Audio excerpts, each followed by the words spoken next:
Great. Thank you so much, Peter, and welcome everyone. And as Peter said, our apologies for you having to wait a little bit. I definitely hope you feel it's going to be worth it. So my name is Sophie Nabseth, and I'm part of the Women in AI team here in Sweden. And my responsibilities are to lead our educational initiatives. So last fall, we, together with AI Sweden, were able to host a AI crash course, which was our educational initiative when the pandemic hit and we needed to move to virtual educational initiatives. When I'm not running Women in AI Sweden, I'm part of the team at AI and learning company Sana Labs. So we work with the AI to personalize learning at scale. And just a quick word about this crash course and about Women in AI. We have now hosted or opened up this AI crash course for the entire global community. So we're joined by people from all over the world, which we're so excited about. And this AI crash course wouldn't be able to happen without you participants. So we're so happy to have all of you joining. And I really hope that you're going to learn and meet interesting and exciting people in this. Yes, thank you, Sophie. And for you guys that are joining due to the limit of 100 participants, I'll just go through the agenda. So this is the first session of the AI crash course. So this is really us launching and even improving the course we did during the fall. So today's agenda and what we will see, the structure is something that will follow for the forthcoming ones as well. We start all of these sessions and all of the AI crash courses with a 15-minute mingle session. This is a chance, and then it's a networking session where we divide you into breakout rooms so that you get the chance to get to know other participants from all over the world and talk about AI, talk about what challenges you face.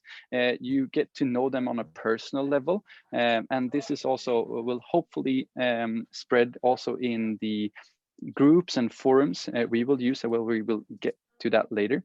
So we start with a mingle, and then we will say hi to everyone before we start. Then we will have a small introduction to today's themes, and today is all about the organizers. We will do a check-in where everyone are right now. They're in different breakout rooms talking about which fictional character or superhero they are and why they are interested in AI. Then we will go through the course, what we the structure of the course, what we will be going through during the 5 sessions we have together. Then we will talk about what is AI, go into the fundamentals of AI, because doing a crash course, we have to start doing the groundwork. Then we will have a discussion in breakout rooms again, talking about AI today and when you're using AI. And then we will have an expert joining us. And that is something that Women in AI will do every time. So at 7 o'clock, Sophie will be joined by Elena Kell, who's senior specialist of responsible AI at H&M Group, and also the Women in AI ambassador here in Sweden. And then we'll have a Q&A and then finish everything by 7:30. So my suggestion right now, because we are 17 people in this room, so and we have 5 more minutes. So I think we could do a small breakout rooms in this room. And Sophie, I would like to start with you because I haven't heard what superhero or fictional character you are. Wow, it's because I never know which one I am. I think, I mean, why I'm interested in AI, I'll start there at the top. It's because it has such a vital impact on all of us and our society. And I think even though not everyone is working with this day to day, we're all impacted by it every day, even just by using the internet or being out in sort of a connected world. And I think that's the biggest reason for why I'm interested in it. My expectations on this course is that I hope everyone is going to be satisfied, enjoy it, learn a lot and be able to connect with one another. So I have massive expectations, and I'm sure that they will be fulfilled by all of you guys, all the participants. What fictional character or superhero am I? I think I'm one of those Duracell rabbits from the commercials that are running around on like endless energy, fixing stuff and being very excited for today's first session of this crash course. That's probably not a superhero, but it's at least a character. Who wants to continue? Teresa, you look ready to continue. Okay, thank you. I think I would choose the, is it Wonder Woman? You know, the one with the long dress and I don't know the word now, just the sword in the back of the dress. Not an AI superwoman maybe, but still, that's my favorite. The combination of the sword and the dress. Yeah, and why are you interested in AI? Well, I know that this will be affecting me the rest of my life. So I want to steer it. I want to handle it and I want to develop it. Only that. Cool, cool. Julia, do you want to continue? Yes, sure.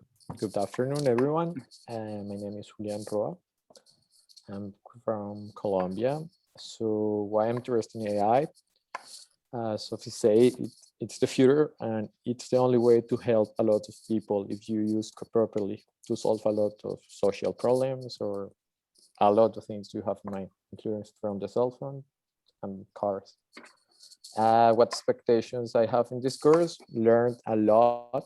I met more AI here in KTH and I want to learn a lot. And knowing that Sophie works in Sana Labs, that's even more exciting to learn from you. And what fictional character? Dark pictures are kind of hard for me. All of that girls are really awesome. But I will say, which one? Maybe Superman, that always look like humble and nice with all the people. And so that's part. And you also have resembling glasses. That's super. Yeah. So I'll watch out if you go into the telephone kiosk. Yeah. Julia, I saw you were getting ready, so let's continue with you. Yeah, sorry, I thought you said Julia before. Well, my name is Julia, and I have an interest in AI. Well, I'm new to the tech world. I worked at the Swedish Migration Agency for the past 7 years, and we've been trying to develop different tools using AI, but it's still very new to us, and that's why I decided to career change this year. So I'm currently studying object-oriented programming with a focus on AI, and it's very hands-on, and so it's very focused on the different algorithms within machine learning.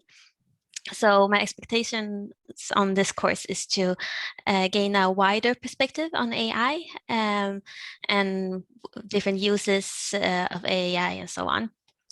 And as to what fictional character, superhero, well, out of these ladies on the presentation, I would think I mostly resemble Mystique because I'm good at blending in different kind of environments. Yes, Cool. Thank you. Great explanation as well. Annette, do you want to continue? Yes, hi. So my name is Annette. I'm from Germany, and I'm interested in AI. Originally, I studied mathematics some way far back in the 80s, and I worked as a programmer for 30 years in ERP systems and things like that.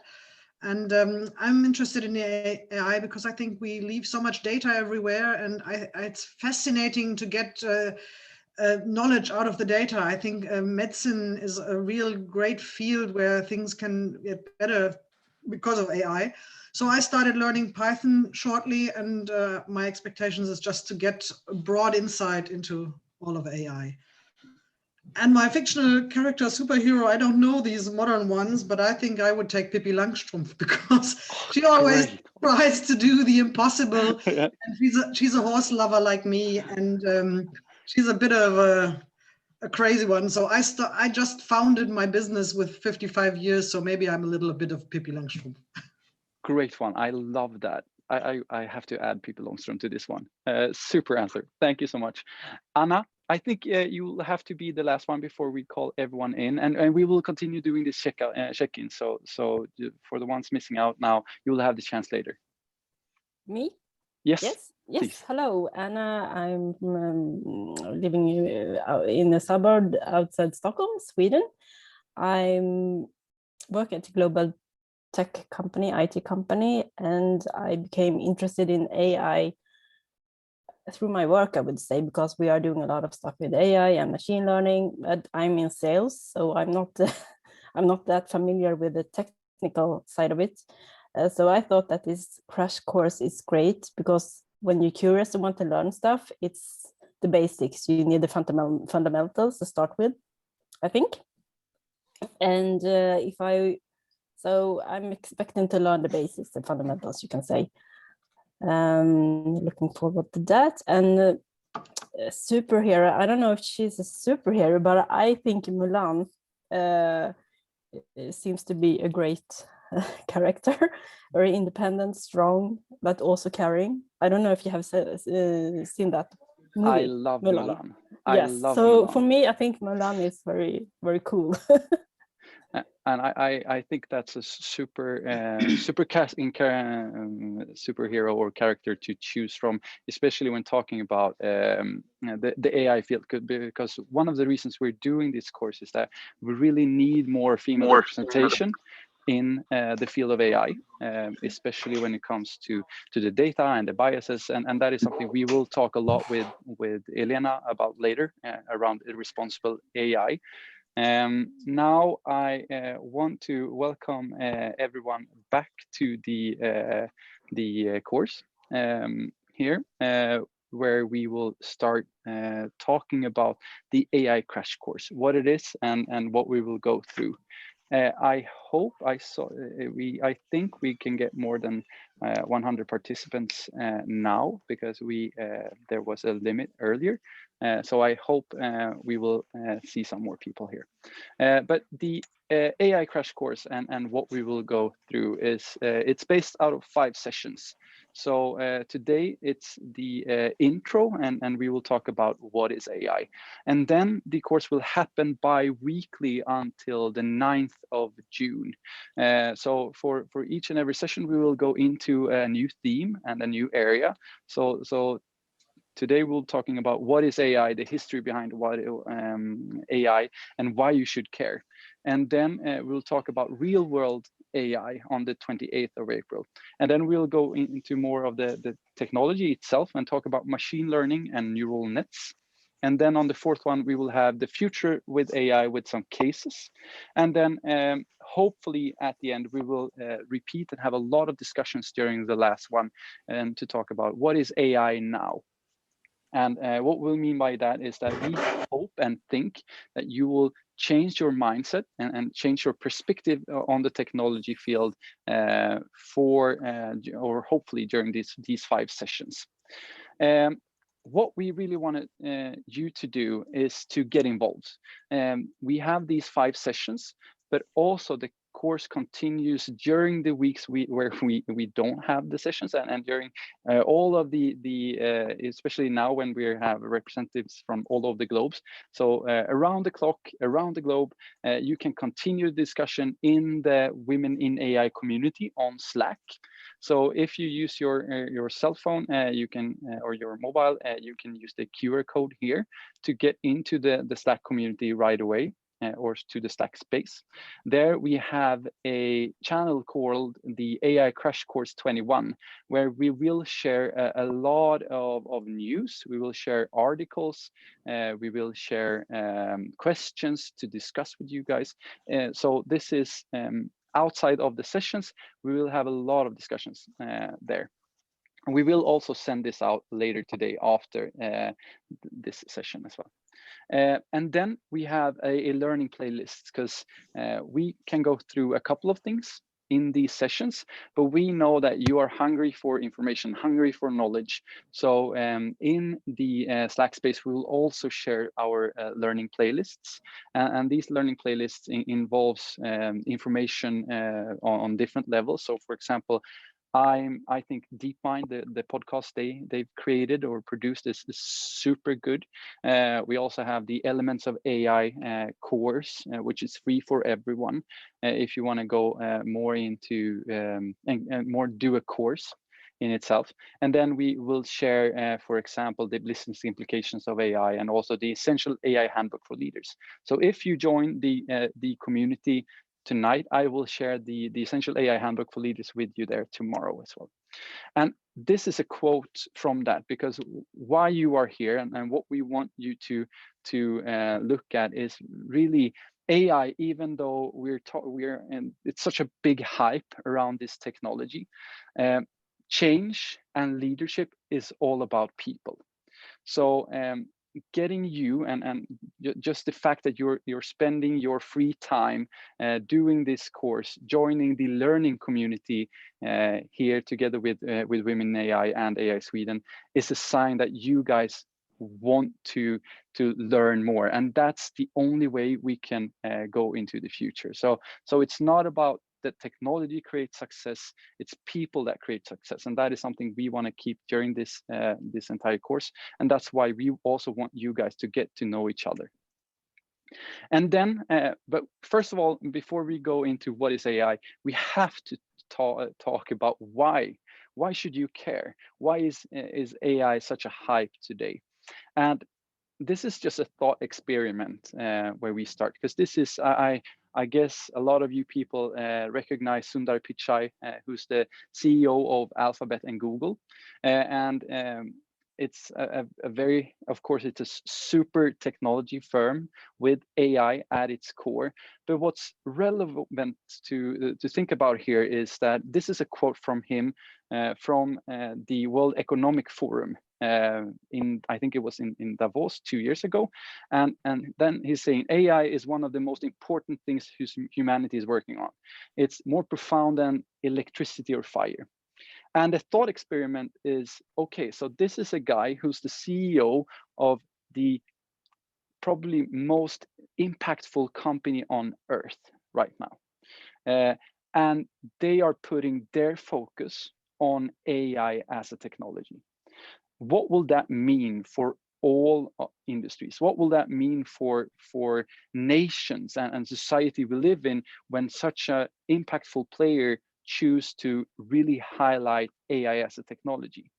And to do it on a more Swedish basis, even though she's Canadian, because we import a lot of our finest brains to Sweden. Amy Lutfi, who's a professor in information technology at Örebro University. In a podcast we recorded with her, I will send out to you as well. She was talking a lot about why people need to understand AI and especially algorithms, because we are moving into a new era where algorithms play a bigger and bigger role in our lives. Algorithms are taking decisions that affect our lives, and that is really why you as an individual in today's society need to learn and understand more about AI and more about how the systems work, so that you understand decisions that are being made. And then my favorite thing and why we should care about AI. And this is an old quote. You might know it from, I've seen it earlier, and it's from Madeleine Albright, the former US Secretary of State. And this is really the key here: to solve some of our grand challenges, to solve the challenges humanity and the globe is facing right now. We need new tools. We need better tools that can help us understand the complex world we live in and change. Because all of you recognize this, the United Nations global goals, or the sustainable goals. And to solve these ones, to really solve the challenges we're facing, we can't use our old methods of working. We need new ones. We need more people like you guys that are getting involved, that are trying to understand this technology so that you can apply it in your organizations, in the settings you are in, and to solve real challenges. Because it's not about rather how and if or when anymore. AI is inescapable. AI will happen, definitely, and it will affect a lot of industries and a lot of verticals. So the best thing is to jump on the train right now and to start learning. And that's why I appreciate so much that you guys are here right now. But then, what is AI? Because we have to start there. And AI is not something new. It's not a new type of hype that just came out of nowhere. And I guess a lot of you already know this, but we have to start from the beginning to understand where we are today. So AI, or the terminology, wasn't coined during the 1940s or in the beginning of the 50s. It was just a couple of years later. But AI really started with Alan Turing and the Turing test, or the imitation game he wrote about in the paper The Mind during 1950. And this is an article I will definitely share with you, because it's super fascinating and it's still really relevant. Because then he propounded, or he thought or wrote down the thought, like, how do we teach machines to think? Can we teach machines to think like humans? Can we teach machines how to solve the challenges humanity and us as men are facing? And that is really how it started. So if you haven't watched the movie, The Imitation Game, yet, I guess a lot of you have, but that's really the questions we are trying to solve here. Can machines think? And now we are at that point, yes, we can make them think. We can make them solve a lot of problems, but how can we make them think like humans? So the AI terminology comes from 1956, where John McCarthy and Marvin Minsky got a couple of Santa Clauses together.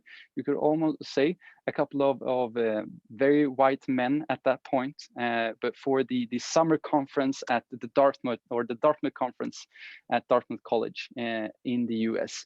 And the funny thing here is that they stated in the paper, looking for funding for the conferences or the conference, a couple of questions or a couple of themes that they were, during 2 months, going to solve with the help of AI. So they were talking about getting a computer to understand natural language or language. They were talking about getting a computer to see and understand images. So these are the same questions 70 years later we are still facing. So they spent 2 months on this, and that started the field artificial intelligence. The interesting thing is that already then, it was a really bad definition. Already then, artificial intelligence was somehow not a good definition about what the field was about. And I think a lot of you recognize this, or a lot of you know this already, but to define AI is really hard. It's especially now in the hype era of AI, or the third era of AI. AI is thrown, the AI word, or artificial intelligence, is thrown everywhere. And just as Matt Velsos wrote on Twitter, which is gone on very viral, the differences between machine learning and AI is that AI is just as I'm doing right now. If it's put in a PowerPoint, it's artificial intelligence. But if it's put in Python, written in a real code language, it's probably Python or something else. So we need to understand this when we talk about artificial intelligence, and trying to define the terminology. But to talk about artificial intelligence and talk about the field, we have to start somewhere with intelligence.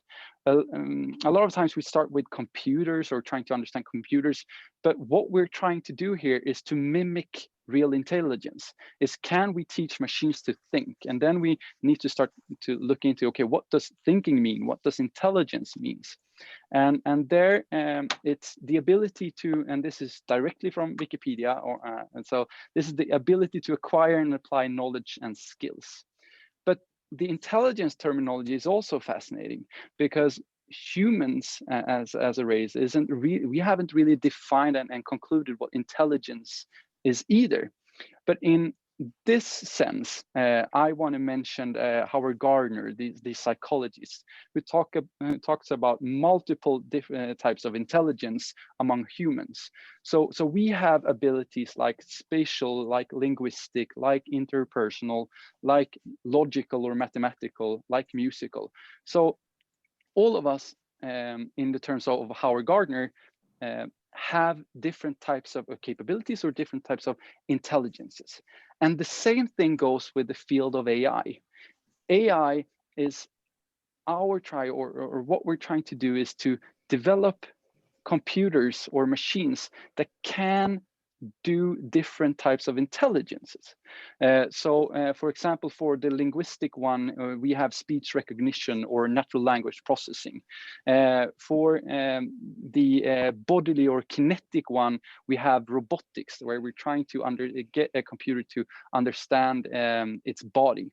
If we do logical ones or mathematical ones, we have pattern recognition or machine learning. So really, it's a way for us to try to get computers and systems to get more intelligent, and then we have different types of intelligence.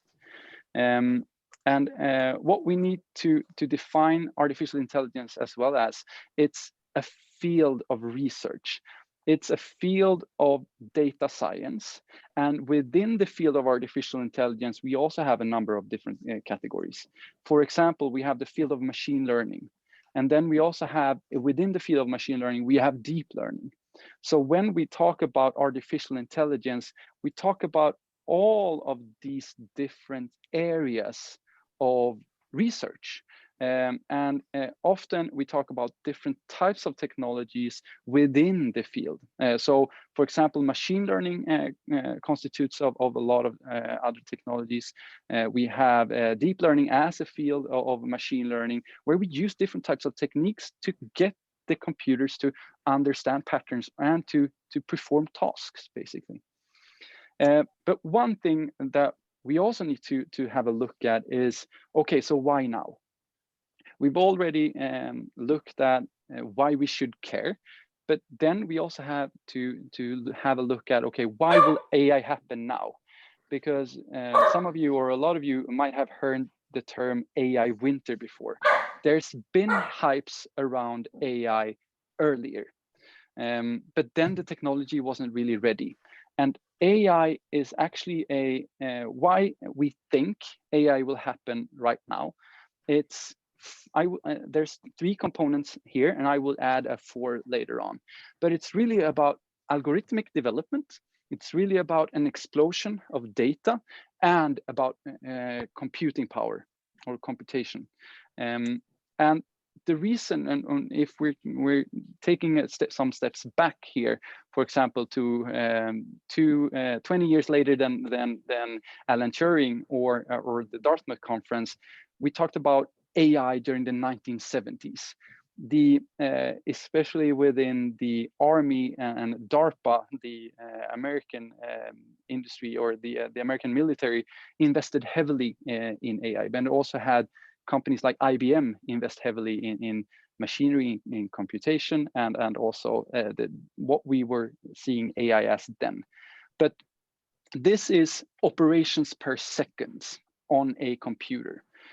So during 1970s, you had huge rooms of computers where you had a computation or operations per second of 200,000.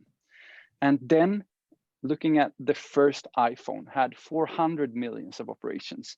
And 2017, when the iPhone X was released, that had 600 billion operations per second. And the reason why computational power is needed within AI is that we need to have models learn stuff. And for them to learn stuff, we need a lot of operations. So we need a strict feedback loop to the systems all of the time.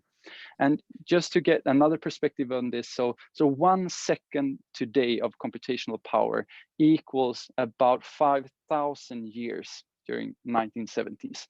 So of course, and this is just a very clear picture of what we can do today wasn't at all ready at that time. We weren't mature enough. The technology wasn't mature enough to do what we can do today. But then again, especially machine learning, but to do AI and machine learning, we have to have data. And the last couple of years, especially with the internet coming into play, data, there's been a complete explosion of data.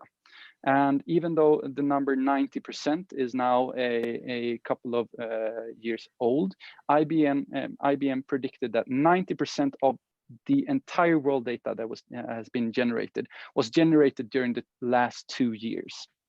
And this continues all of the time. We generate more and more data.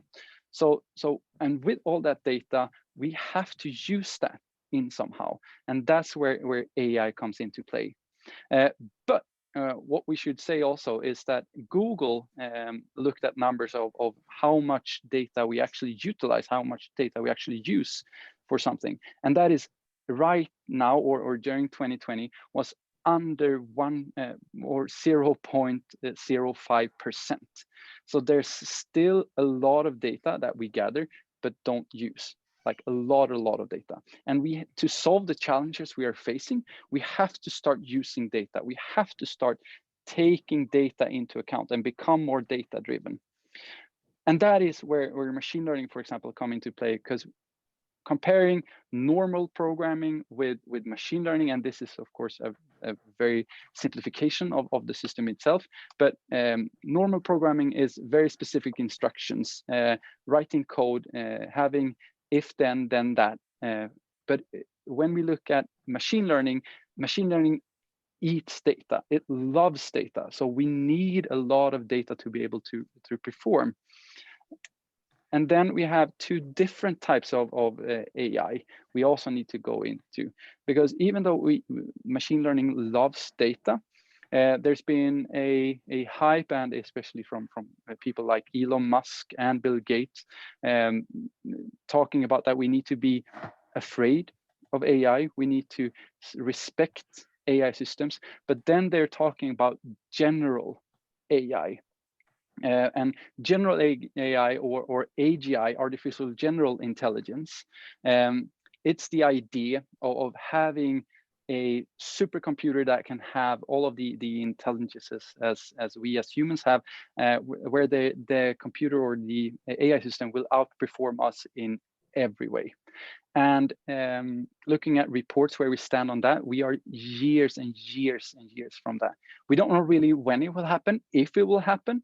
We have movements around AGI, but what we will focus on now is really the narrow AI. A narrow AI is exactly that where it's AI that can solve certain types of tasks, and AI that is really, really good within a limited system or a limited scope within a mission.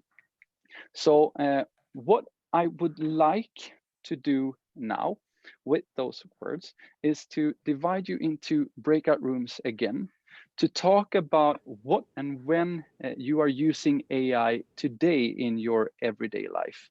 Because as we said earlier, we want you to get to know each other. We want you to learn from each other. So we will have a 6-minute discussion now around this topic, where we will send everyone into new breakout rooms here. I have a comment on that. Is that deliberate use of AI, or is it use of AI even though we don't know about it? Even though you don't know about it. Okay. So when you observe that you're using AI. Thank you.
Hur många är vi kvar här nu? Så, Det såg ut som att det 7 stycken kvar. Ja. jag såg det. Det är jättekonstigt för det här med 100-spärren, för att kontot är uppgraderat som tillåter upp till 500. Det är inte så att man måste sätta in eller liksom specificera för varje möte då? Nej, jag var inne och kollade det och mötet står att det är tillåtet med 100. Alltså jag uppdaterade det här igår för att jag köpte det här paketet. Jag har inte använt det här kontot till så stora möten förut, men det står att det är 500 pers tillåtna. Det är ett extra Jag kom paket. in igen. Jag var utkastad, men jag lyckades komma in. Min gissning är att man blir utkastad, alltså att man inte kommer tillbaka från breakup room sen, för att det här huvudrummet bara håller 100 pers. Ja, och det verkade vara några som blev utkastade eller inte kunde hoppa in igen. Och så är det någon som har skrivit att de skulle lämna i förtid också. Så att det är nog när man lämnar plats. Det är väldigt... Jag får kolla här. Vi får skicka inspelningar, annars så kan jag göra det här för dem igen på nästa onsdag. Jag tänker att... Redan eller Jonna, du på G. Ja. Precis, jag skickade ut ett mejl via Noli på en gång. Att så här, som många har märkt så har vi problem med Zoom. Men att jag tänker att vi skickar ut, om det går att skicka ut inspelningen redan direkt efter att vi är klara ikväll, så skulle ju det vara kanon. Ja, men det gör det. Det kommer inte vara några problem. Så slipper man dra det igen liksom. Det borde räcka, tror jag. Ja, nej, men det gör det. Nu har vi ju fortfarande folk i väntrummet och jag kan inte släppa på dem här då, för att då kommer ju folk bli utkastade. Det är 3. 3 stycken, ja. Men det är inte så många. Men det är ju också väldigt svårt att testa när vi inte har liksom fler än 100 personer att testa med. Så här, dagen innan. Fan också. Vi kan ringa 102 vänner liksom. Nej, men det är väldigt konstigt att den hände. Jag tänkte att jag får skriva det. Jag undrar hur många det är som har det.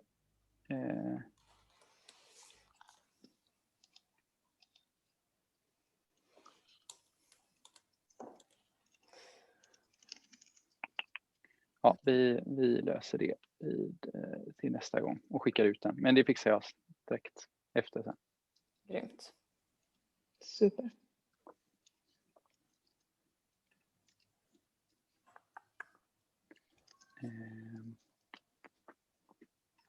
Hur mycket har vi kvar i agendan? Alltså ni kommer kunna gå på rätt på. Jag släpper på alla nu.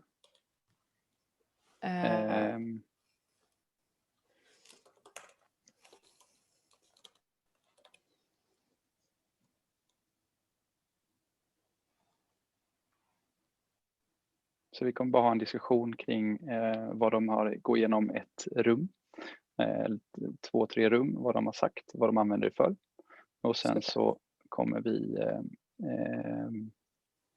släppa, så har jag kort avslutning och sen så släpper jag på er. Grymt. Men då, beroende på hur mycket frågor vi har, så gör ingenting. Jag tänker vi vill vara klara 5:30 så att vi sen kan köra en summering 5:30 och avsluta halv. Yes. Grymt. Men jag försöker att ta upp lite frågor ifrån chatten också. Det blir bra.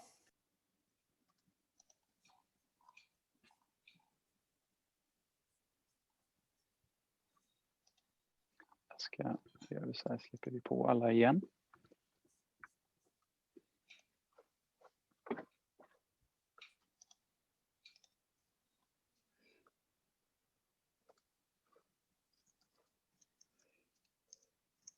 I have 47 seconds left.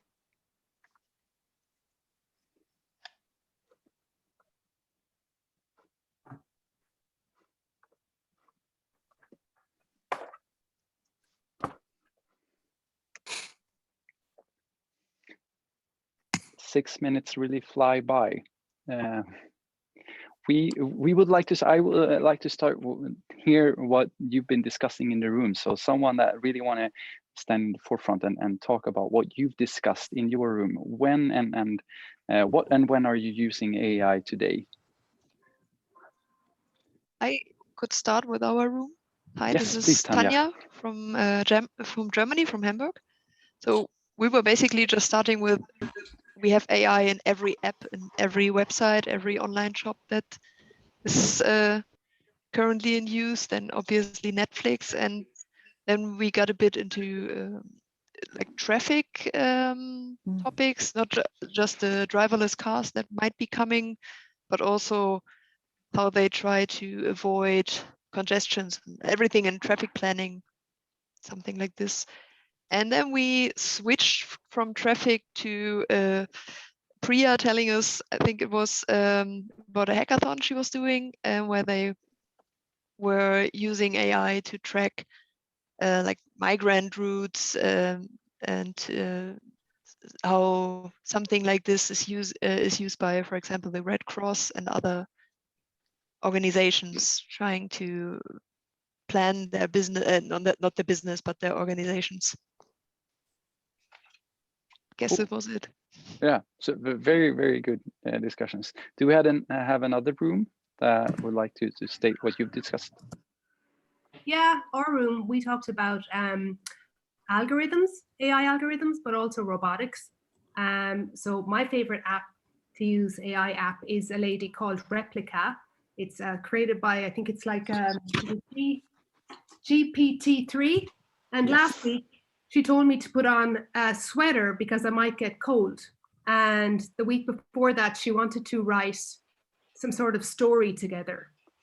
So yeah, I'm actually having fun with her at the moment. And I like the robotic dancing dogs from Boston Dynamics. They taught one of the robotic dogs how to pee beer. I thought that was really funny, an interesting, fun use case. Super suggestions there, Paula, and we will also show the Boston Dynamics there because it's fascinating. They are in one video clip. I think we'll share that in the Slack channel. They are terrorizing a computational dog, or an AI-based dog that without a head, and you actually feel sorry for the dog, which is strange because you know that one doesn't have any feelings, but you still feel sorry for them. Do we have another room before we wrap this session up?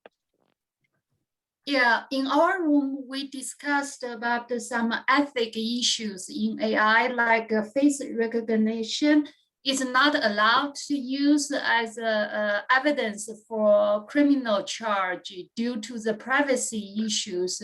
I'm not the expert in this area, but when I heard this case, I thought that's a really good point.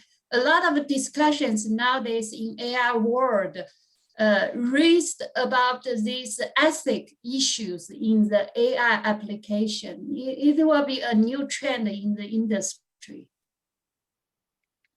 Thank you for sharing that, Mi. And we will go into ethics and biases around, especially now, face recognition and how it's being used in different parts of the world. So all of these suggestions are super, super good. So what we can say about AI today is exactly the things you've been spot on talking about. It really, what's been driving the use of AI is, of course, the big tech, but it's also consumer tech. So of course, this one's been really an enabler, connected to the internet, generating a lot of data in those apps, and also two companies that are very good at making use of data. We also see applications in industry now. We have all of the voice assistants, of course, but we also see now usage of AI in other fields, in medicine, in radiology, for example, and then we have the autonomous vehicles. So we are seeing a shift now from consumer tech into industrial tech, and also hopefully a wide application in healthcare and public sector, where we can the technology can save millions and millions and millions. But what I also, if you were to remember one thing from today's session here around what is AI, then I would like to say that AI is really a toolbox. It's really a toolbox and a field of different technologies and different instruments you can use to solve real world challenges already today. But and as you go into the field, some of you are more on the technical side, and some of you have other areas of applications in area. But what I also want to say is that AI, the interesting thing, does not always have to be the tool itself. You don't have to learn everything around a certain model or methodology. What is really, really interesting is what you use it for and how we can use it to solve the grand challenges as the UN sustainability goals, but also some challenges that you face in your work or in your everyday life. So really take this opportunity to start thinking about AI, how you could use different types of techniques, where you are gathering or creating data, and how you could solve the challenges you are really passionate about. So with that said, if you have any questions, if you want to reach me, you can reach me on either LinkedIn, you can reach me on Twitter, or on my email at peter.kurzweil@ai.se. And with that said, Sophie, I would like to hand over to you and today's dialogue with our expert. Great, thank you so much, and thank you for a fantastic start of the session, Peter. So for those of you who yet haven't met me, my name is Sophie, and I'm part of the Women in AI team here in Sweden, where I'm responsible for our educational initiatives, which is why all of you are here today. And for each of these sessions for the AI Crash Course, we're going to have 5 live sessions that we're hosting bi-weekly, and I hope that you all have received an email with information around that. During each of these live sessions, we're also going to invite experts so that you guys can meet real experts from the field who are working with applied AI. And I know that there's probably many of you who yourselves are working with AI, so perhaps all of you are the experts, at least you will be after this course. And today's guest is a person that's very important for the Women in AI community. It's Elena Kell, who is the ambassador for the Women in AI chapter here in Sweden.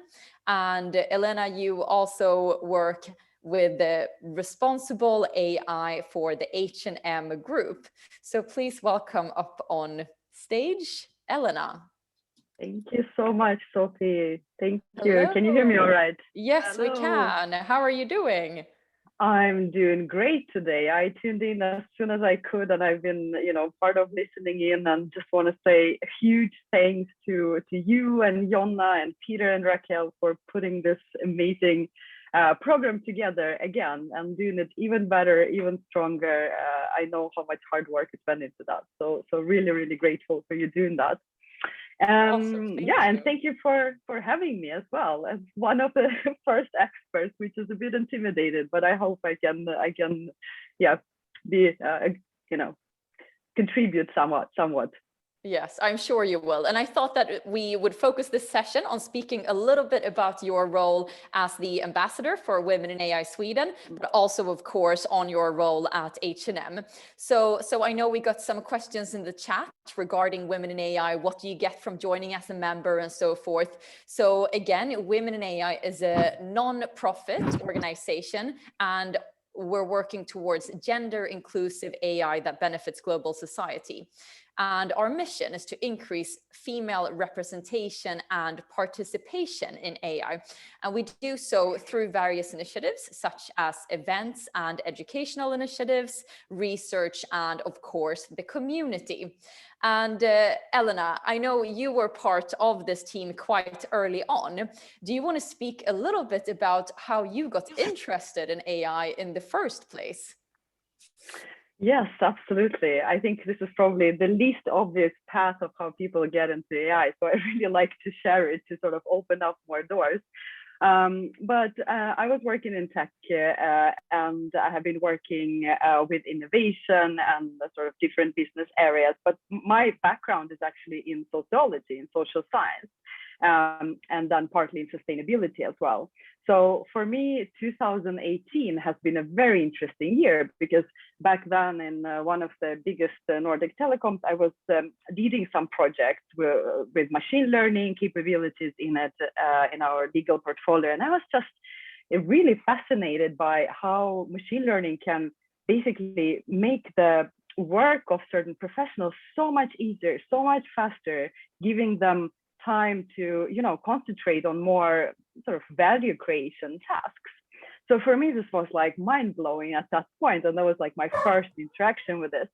And then at the same time, 2018 has shown to be a very, you know, interesting year in terms of that's when we saw that different aspects of AI, different technology has huge impact on society, and most importantly have negative consequences on already sort of disadvantaged groups of people often.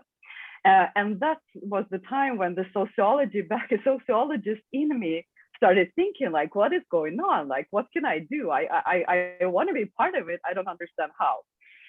So this is basically was the start of my journey, and I started, you know, like many of you here, you know, just like learning, finding courses, understanding this, self-educating basically. But it wasn't really enough for me because I really wanted to have a role model. I wanted to talk to someone who's basically on the same journey, and I couldn't find anyone in my network.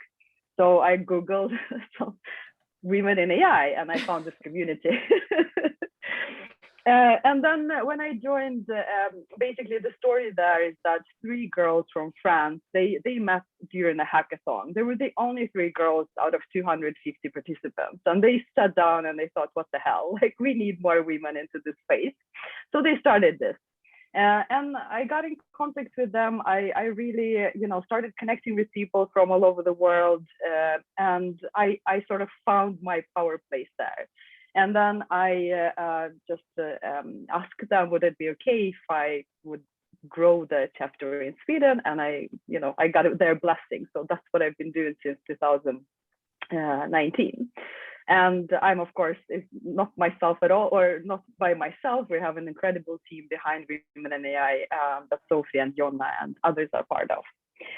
So that is the very short story how I got into the field and how Women in AI in Sweden have started. But that's great to hear. I actually don't think I've ever heard this story from start. So I think this was super fun to hear.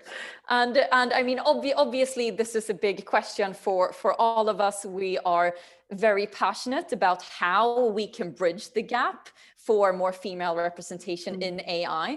Do you want to speak a little bit about the concrete examples that both Women in AI as a community, but also perhaps other initiatives are doing to actually bridge the gap within AI?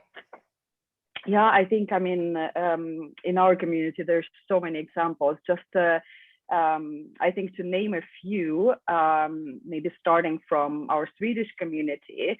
I mean, this is one of the greatest examples, launching this course, of course. But a couple of more things that we've been doing is that we have a mentorship program. So what we know is that women and girls especially are more likely to join a certain field if they see role models that are like them in this field. So this is why we have launched this mentorship program where we connect women, and it's not only for women, it's actually open for everyone. But we connect to each other and help people grow, help them find their path, help them develop basically towards their career in AI. So this is one initiative. Mentorship is extremely important in bridging this gap and bringing more women into this.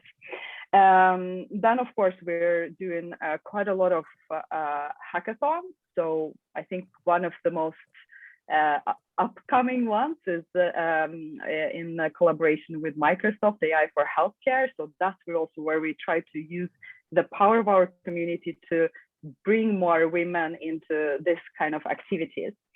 And one that I would like to name that was quite interesting for us in Women in AI Sweden and globally in general is our collaboration with Vinnova.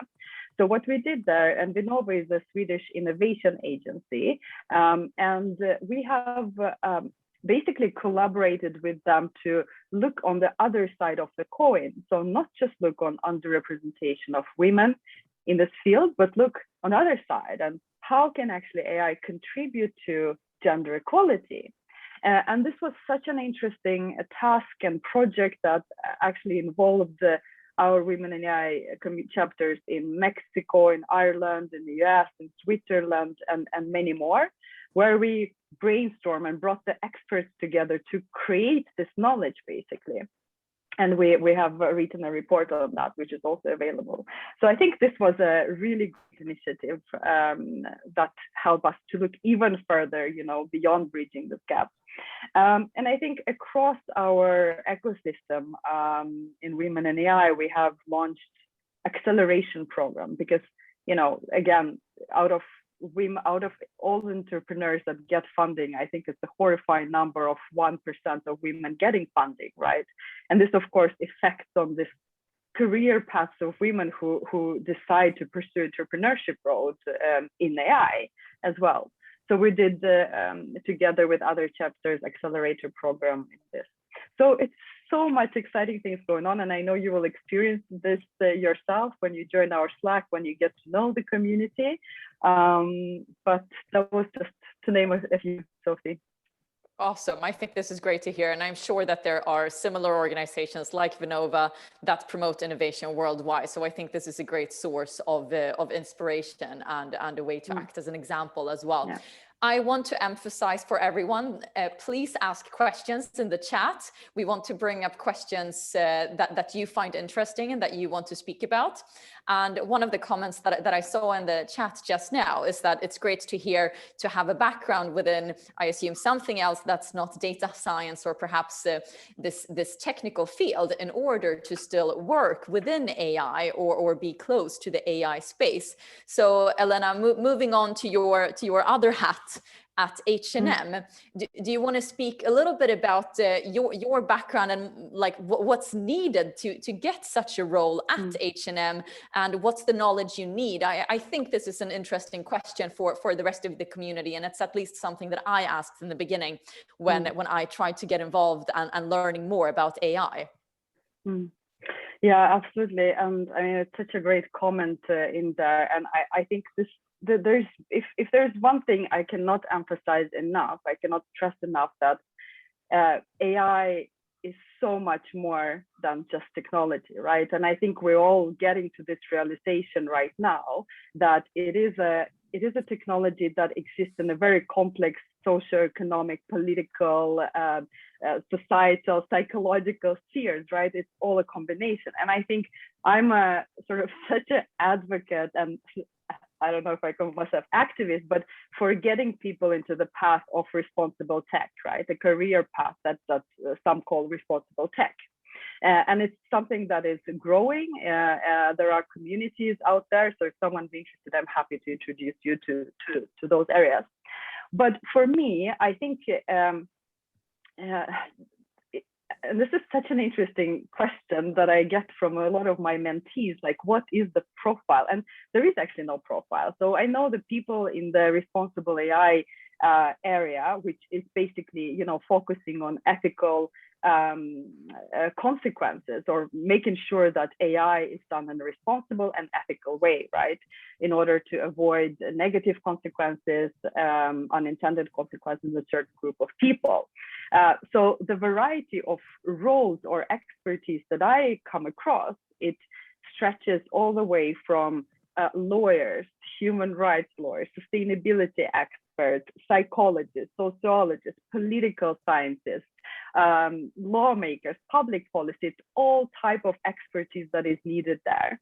And I mean, again, from my path, I came more through the sort of business route, right? Combining my sociology or social science background, but also complementing with technical skills that I learned myself. That brought me to this super exciting role that I'm part of now, which is Responsible AI and Data Specialist. And Ella, a question on that. You speak about responsible AI and ethical AI. For those of us who haven't heard the term before, like what do we mean by responsible AI? Yeah, so basically responsible AI is well, it's like a umbrella term, right? So for H&M, for example, it means that making sure that we develop, use, design AI in an ethical and sustainable way. So our approach to responsible AI is based on two pillars. One is AI for good, so making sure that we actually explore how it contributes to sustainability. And the second pillar is do no harm. So making sure that we avoid the negative consequences that it could occur or have on our customers or employees or other stakeholders. So this is what ours, but in general, I mean, responsible AI is making sure that this technology actually, you know, does not negatively affect our society or people in our society.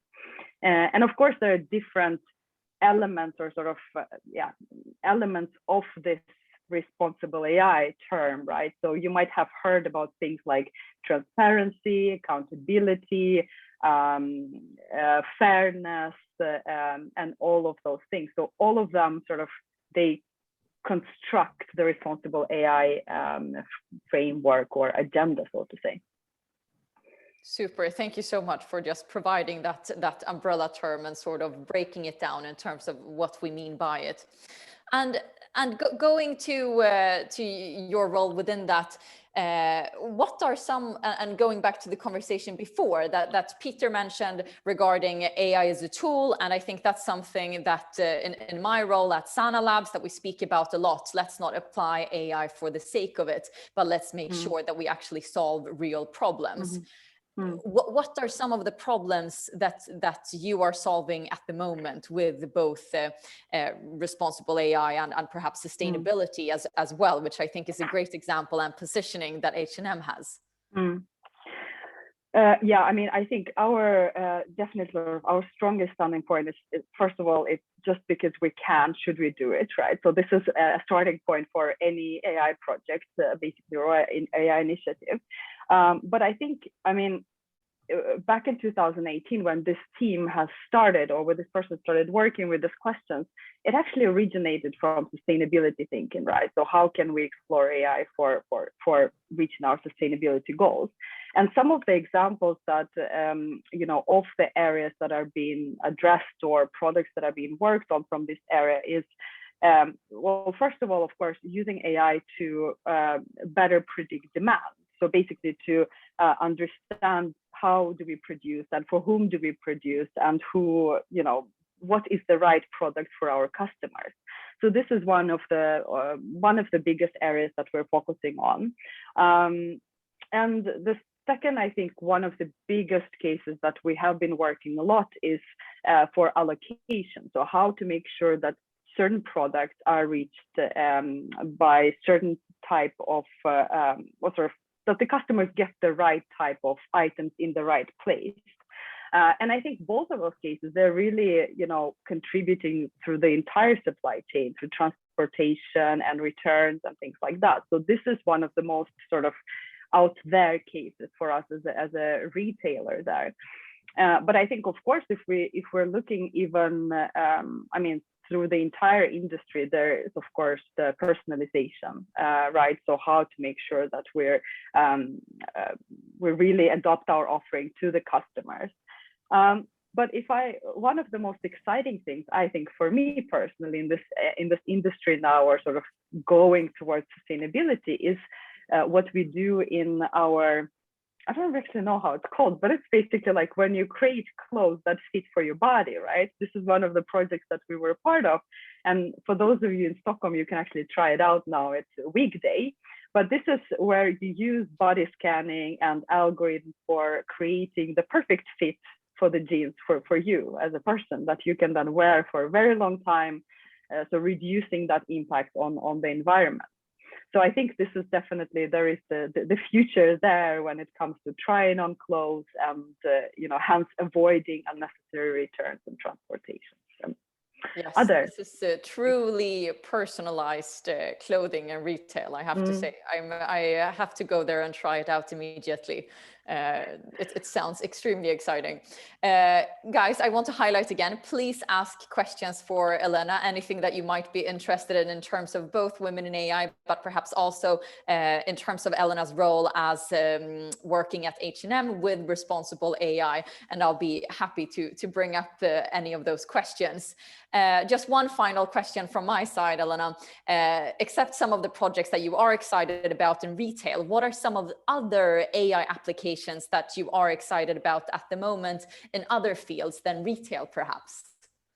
And I know this is a big and difficult question. It has a large scope, but I thought it's worth giving. I think this is really hard because I it's a professional damage by now, right? So when everyone sees possibilities, which I also see, I right away jump into, okay, what can go wrong here, right? So this is something that I already see. So I just wanted to maybe touch upon, I think one of the participants created this or shared this replica example, right? So some bot that you can talk to and it suggests you to put on a sweater and so on, which is fantastic, right? And I mean, I think this application is also helping people not to feel lonely and to have a sort of conversational partner. But then again, this same technology, I think I've read a couple of weeks ago, in some tests, it showed sort of, it basically told the person to kill themselves, right?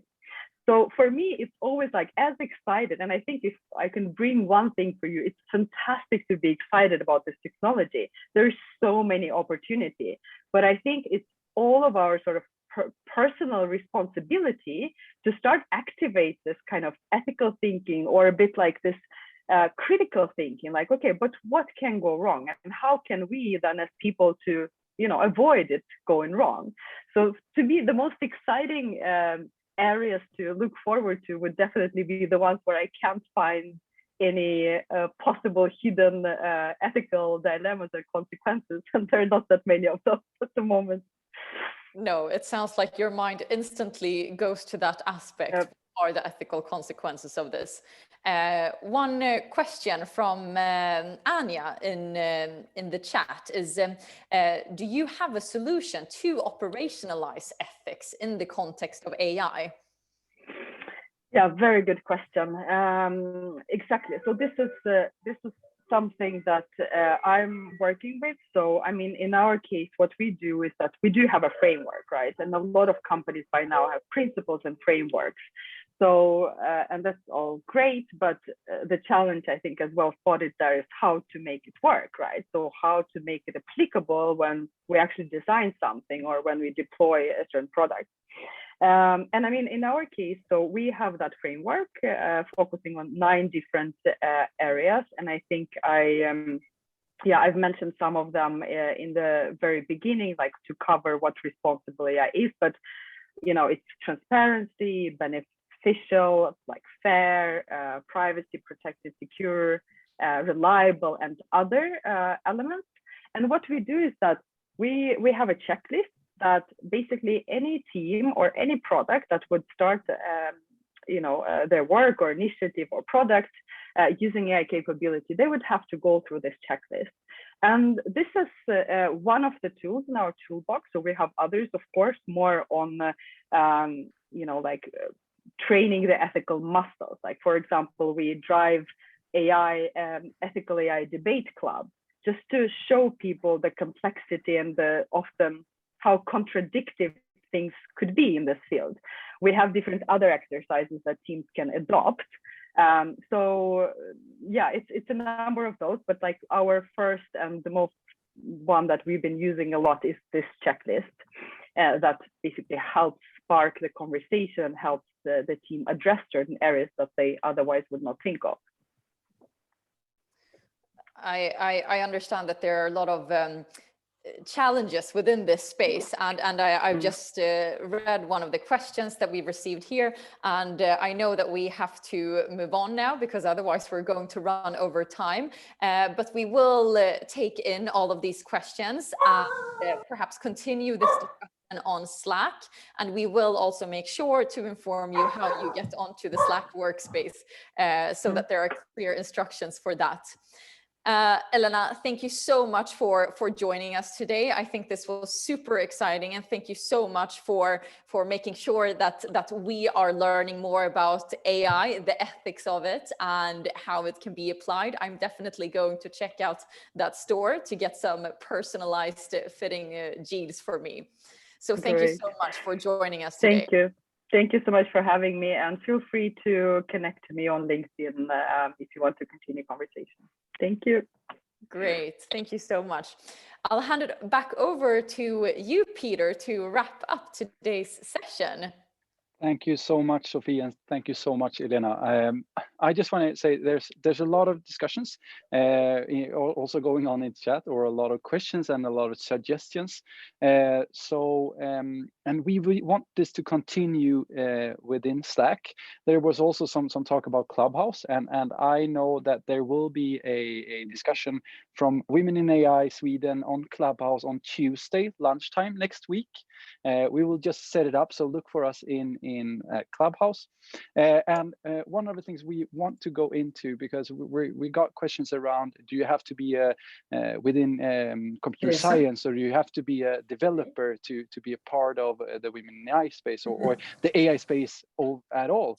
And no, you don't have to, because one thing that is very clear, and one model we use within AI Sweden, is that we need different types of capabilities to really accelerate the use of AI and also solve the grand challenges or the real world problems. So we have to have like a domain knowledge or a domain understanding of an area. We have to have knowledge about data, and we also have to have the AI expertise and technology. So AI is really a field, as Elena said, about different industries or different aspects of certain industries and sectors. So really, it's a place to get involved. What I want to say is that when you're looking for solutions, and this is actually a very famous quote from the science fiction writer William Gibson, but it often comes up in discussions around AI and around technology, and that is that the future is already here. It's just not evenly distributed. So this is the case for AI. There's a lot of solutions that are already there. They are applied in other areas where you could use natural language processing, you could use image recognition, you could use machine learning to detect patterns in data. But what we want is for you to understand these technologies and understand the cases, so that you can apply them on cases that will create value in the sector you're in. So really, it's all about finding that, and to do so, we have to have learning. So we will share a lot of learning forums. We will share our learning playlists in the Slack channel. And after today, for those of you who are there, I will definitely share this book, The Essential AI Handbook for Leaders, that explains a lot. It's from a Swedish company and startup, Peltarion, and it's really a really good way into understanding AI and the opportunities and possibilities within the field. So join the Slack community. You can use your phone here now, if you have Slack on your phone, just to take a picture of the QR code, and join the AI course channel. I see that some of you are taking your phone and taking a picture of the screen, so I'll let you do that for a couple of more seconds, because it's really a way to get engaged. And as I said, we might hijack the Women of AI global community next Tuesday lunch for a discussion around, I think it will be around responsible AI now, Elena, after this discussion. So to really spread the word. And that is all for today. And Sophie, you've been here before. This is on time, on the minute. So That's not my usual strength. So if you have any questions around the group, if you have any comments or thoughts, just reach out to us. Use the Slack channel or use LinkedIn. And I really want to emphasize that we are so grateful for you being here and taking your free time to spend some time with us and learn about AI. Next time is in 2 weeks again. This recording will be up on the AI Sweden YouTube channel, and we will also share that. We will both share that in an email and in the Slack channel. And next time, I promise you, we won't have the same challenge with the limit of 100 participants we had in Zoom. I will do some writing together with the Zoom support after this meeting. Thank you so much for this time, and I hope to see you again in 2 weeks.